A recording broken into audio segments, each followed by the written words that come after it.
People, Deluded, I'm back again. I hope you're all doing well and safe, whoever you are, wherever you are on God's green earth. Now, I know it's international break, but if you're anything like me, regardless of what team you support, you can't switch off. You never leave your club, you know, whether when we lose, we say we're done with this, we're not going to do this and that, but I find myself still making videos. I know a lot of you still find yourself either listening to me or elsewhere, or reading newspapers, or just thinking about it. We can't switch off, so why not just continue speaking about football? As I know it's the international break, I know we should all unplug, but it is what it is. Now, in relation to Arsenal versus Leeds, I'm longing for that result. I want to play Leeds. I want to put us back in a winning run. Saying that, Ellen Road's a tricky game. Leeds are a tricky side. By the time that game comes, I might say, DG, what are you talking about? I want the international break to be back here. So maybe this time away might do us the well of good from Arsenal, because it's been a bit of an up and down season, to put it nicely. Now, obviously, young players get opportunities. Obviously, some young players get a chance because the manager likes you, puts his hat on you, go out and do your business. But we all know poor form, injuries, inconsistencies with other players, and many other reasons. These are all reasons for players getting opportunities. And I was looking at, somebody asked me in the comments, I can't remember the video, but they were like, based on how we're playing right now, is there any young players you'd give opportunities to? Now, obviously, I could sit here and say Ben Cottrell, Miguel Aziz, you know, Tyrese John Jules, he's on loan and recovering through injury. Can't wait till that lad's back. Ironically, I'm going to, spoiler alert, we'll get on to Balogun, but if Tyrese wasn't on loan and whatnot, him and Balogun on current form, I'd give them opportunities, really and truly. I'm not going to sit here and say they're going to do an Mbappe or be Greenwood or whatever. I think both of those will respect the shirt and put in more of a shift based on what I've seen. With all due respect, I'm a big Lacazette fan, but based on Lacazette's last game against United, he put in a shift. But last game, poor really this season, and last season he's been poor. Yes, he's got 3 goals. Eddie and Ketty, I like him. I think he can be part of the squad, but I haven't seen much in that regard. So why not throw them man there in, you know? I don't know what you get from Balogun and Tyrese, for example, because they're still trying to add consistency into their game. You know, Tyrese has had another loan disrupted by injury. Sadly, Balogun's yet to go out on loan. For as great as Balogun is at 23's level, you know, you need time to replicate that form, and, you know, you don't know what you're getting from either player within 10 games. So the people that are always quick to say, my man should play this and that and the other, needs to be careful. Based on how, at least with Miguel Aziz, he'd try and play a ball forward. I don't think he's ready for consistent Premier League football by any stretch of the imagination, but he's a decent player. Now, based on how we're playing, the following names would get a look in for me. For me, if he's fit, Reiss Nelson, because it comes down to how bad Aubameyang is viewed through the middle as a bad option by Arteta, because he's not convinced with it. He did it against Sheffield, but he's not convinced. More often than not, he hasn't. We hear Aubameyang brings balance to the team playing at left wing. You know, when Lacazette is playing how he's playing, when Willian is playing how he's playing, I don't see what balance, I don't see what players in this side justify Aubameyang, especially in poor form, because when it's all working cool, justify Aubameyang being shoehorned into another role to accommodate others, because that's what you're doing essentially. That is it, we're accommodating others. You know, the others are not really doing anything to be accommodated with. And I think Nelson, he can play on the right and he can play on the left, and he can give you that balance. Now, if Nelson's given an opportunity, it's down to him to take it. You know me, every day of the week, Saka and Martinelli play on the left, if Martinelli's not going to go through the middle. But, you know, why not Nelson? If Nelson's fit, he needs to take his opportunity. Again, there's all inconsistencies in his game, but is Willian, you know, can he do any worse than Willian? You know, right now, you know, is Willian deserving of a start? Can Reiss Nelson make more of a meal of it because he's hungry and whatnot? You hear all the training stuff, you saw the quotes that go on Instagram, you hear what Arteta said, the man is hungry. So he's someone I'd be looking into. If it, you know, like I said, for me, Willian's form is just too terrible. It's been 10 appearances in general, and he's got 2 assists. He's yet to bag. I don't know what we're getting from Willian. I really struggle to see his influence in the game. I think he's a decent player, but the form's atrocious. So I'd rather go with Pepe and all his inconsistencies and unpredictability right now. Saka plays on the left wing position for me. Through the middle of Aubameyang, but I'd consider Reiss Nelson. Smith-Rowe can play on either side of the flanks as well, but for me, and I know there's no 10 per se based on the formation we're playing and whatnot, but in terms of creativity, if you're not going to play Willian in that role, if you're not going to reintegrate Ozil, you know, you've got an option between Joe, Nelson, who can play in that role, and Smith-Rowe. Now, Smith-Rowe had a good game against Blackburn under 23s and got 2 goals. It's irrelevant what he's done there. Obviously, at Huddersfield, he had a positive season. We don't know what we're getting, and it's down for Emil to show that greater level of consistency with the opportunities he gets now. Show that you're more mature. Show that you're a better player, you know. In the name of trying to fix things in-house, Smith-Rowe would be someone I'd immediately give a couple of opportunities with, you know.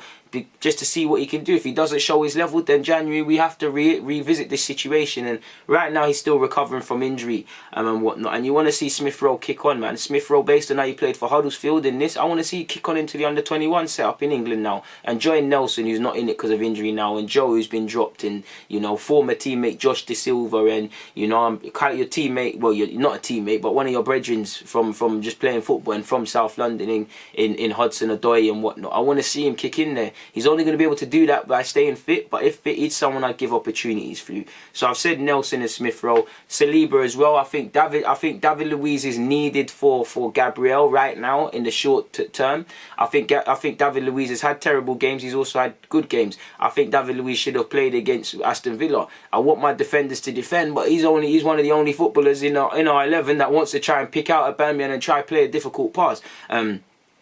So he's been alright. Gabriel's been alright. Holding, let's not cap, he's been alright this season. He was iffy against Liverpool. He weren't that bad. He had good moments and bad. You know, he was terrible.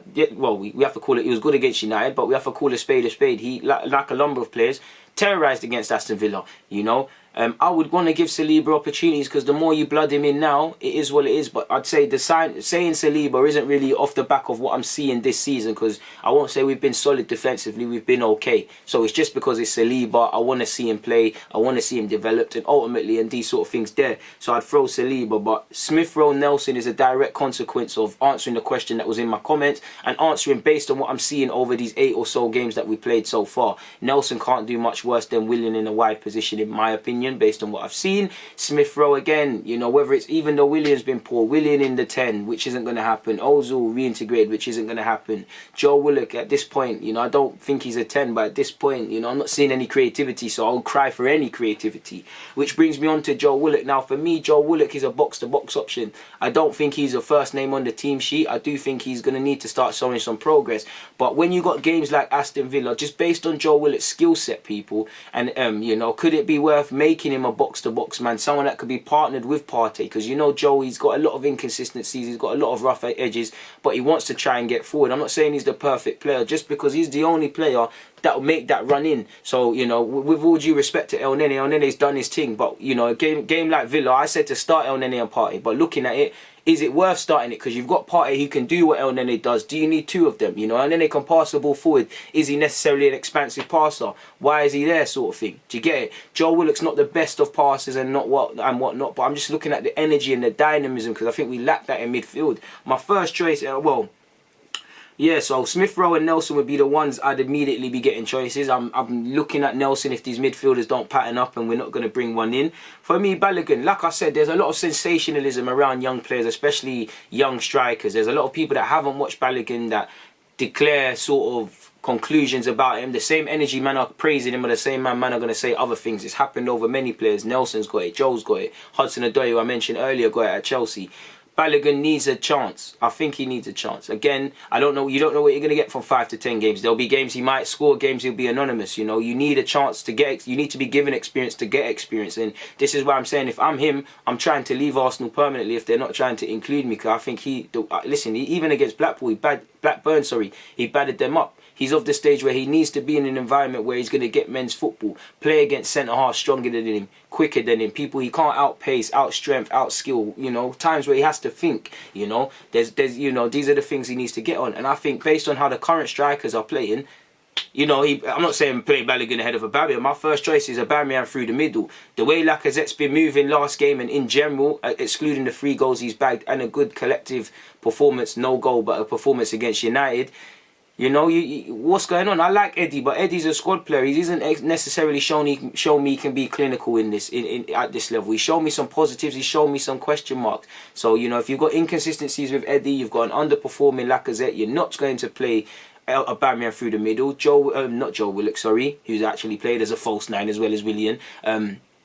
Martinelli and Aubameyang be my first choice, but then you've got to throw in a young Balogun, you know. At least Balogun, he might not even excel or whatever, but at least, you know, you're going to see some putting himself around and all of these. I think he's a better finisher than Lacazette, even though I can't really say that because he ain't done it in the men's game, but men's game, professional game, for want of better phrases. But at least Balogun's going to press, at least he's going to be aggressive, at least I'm going to see some hunger, at least I'm going to see some desire. I'm not seeing man out that to be fair, I see it with El Nene and I see it with Saka. I'm not seeing too too many Arsenal shirts that play like they're never going to play for this club again, like they're never going to play football. I always say, and it's an exaggeration of course, but you should always play football like someone said, this is the last time you'll be able to play football, or even extremely the last time you'll be able to walk. Some of these players don't leave every fibre in that place, and at least Balogun or Tyrese or someone like that, for any inconsistencies or any concerns I might have throwing them in, at least there's that, and it might make people fix up. And I just think, yeah man, I'm not saying throw Balogun in there, all our striking options are solved. I'm not saying the same for Emil Smith-Rowe, Reece Nelson, or potentially Joe Willock. Out of all the names I've said, Joe Willock's probably the last option I'll thingy, but these are the 5 or so young players based on how we've played this season, generally the ones I'll be looking to get in and around the team really and truly immediately. And I'd say the first priority would be Smith-Rowe, because we're lacking creativity, and either if you're not going to play Saka in that left wing role or put him on the right where I think he can excel, or bring in Pepe, I would like to see Willian either moved into a 10 role or just on the bench, because you know you were hoping at best Willian was going to play these sort of games but be a rotation option and things like that. It seems like he's one of the first names on the team sheet, and not that anyone's playing like that. When I'm thinking of first names on the team sheet for Arsenal, excluding form because not too many players are excelling, Leno for obvious reasons, I'm thinking of Kieran Tierney, I'm thinking of Bukayo Saka, Martinelli when fit, Gabriel of course, Partey of course, and Aubameyang. There's not too many other first names on the team sheet, and it's definitely not Willian. So you know, Arteta has to do it his way, innit? You know, that's one thing I thought Emre lost. Why Emre's job didn't work out, because I think at the same time he did things in his way and his own walked way, but I think he probably had too many, and I said this before, I think Emre had too many people around him that made him change things, or like put thoughts into his head where he changed things, or maybe he was psych himself out of stuff, because it did feel like that. So at least with Arteta, you know, big up Emery because he's doing well for Villarreal. It seems like he's making a decision and dying by it, whether I agree with it or not. If it doesn't work out at Arsenal, you want to feel that you made your choices for you, but you've got to do better. And for me as well, I'm going off topic, people, but this is why, yeah, and I'm not criticising any of the coaching stuff, because you get it, it's not my forte. But this is why I felt it was vital to surround Arteta with proper experienced man that have been managing more than when he was playing, man that have been in different roles than him, in different environments, because they'll give him a new perspective. I'm not saying the people around him aren't, but they'll give man a new perspective. They can save him from himself. They can tell him things you don't know, you know, a fresh perspective, because I don't know, the people around you is vital. You look at Pep, you look at Sir Alex Ferguson, you know, I don't know if Arteta's got people around him that are just telling him, yeah, they believe in everything he's saying just because it's him, or they're saying, yo, maybe you should do it this way, that way and the other. If not, because you can't justify Pepe not starting. Not that Pepe's playing amazing, he ain't had a chance.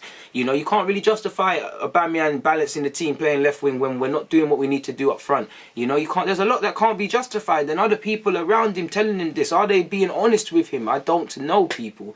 But you know, like I said, we're going off topic, but they're the names I'd be looking to integrate if we can't bring people in January, or at least until then. You know, I wouldn't expect to see any of these boys against Leeds. I probably think we're going 5 at the back against Leeds. I'm not exactly against that, based on the fact that we've just conceded 3. We're going to a tougher away ground as well, with, you know, they've got Bamford who's in decent form, Harrison's a very good crosser of a ball. Surely Calvin Phillips is back by then. I could be wrong, man. I think Calvin Phillips is unlucky, man. He's a player I really like. You know, if Leeds won't get relegated, but I do think he's a player that can play Champions League football and things like that. So yeah, he's in a shoulder. Calvin Phillips has a shoulder injury. He's a player I'd love Arsenal to sign, but it's a myth, people. But on that note, nothing more to add. I'm going to get out of here, man. It's always a pleasure. DG.